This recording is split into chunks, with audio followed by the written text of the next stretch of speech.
Hej så, og velkommen til hvordan man lærer trylle, og det her er episode 2. Først vil jeg vise, hvordan det er, og så vil jeg vise dig, hvordan man gør det bagefter. Først du skal bruge 20 kort. 1, 2, 3, 4, 5, 6, 7, 8, 9, 10, 11, 12, 13, 12, 15, 16, 17, 18, 19, 20. Okay. Det er skåret. Hvad? Så åbner jeg i midten her. Putter jeg kort indeni.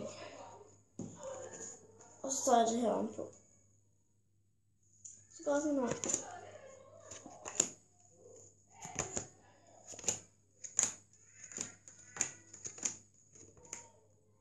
Og det er jeres kort. Det er jeres kort. Det er jeres kort.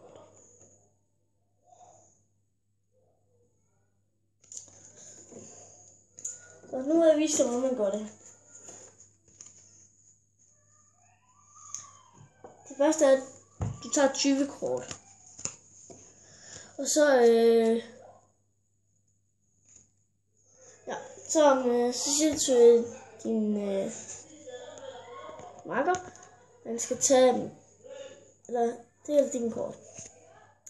Det er godt. Så viser du ham den. Så åbner du i midten og kigger på den her. Det er godt. Så lægger du den her, putter den her kort ind i, som din marker har set i, putter den her ovenpå. Og du skal huske den her kort her. Så går det bare sådan her. Den går om, indtil du finder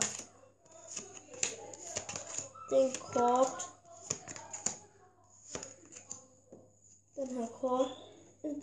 Indtil du finder den her kort her. Når du har fundet den, så er du en tak mere og siger, det her er din kort. Så er det. Tak for i dag, og ses i næste episode. Farvel.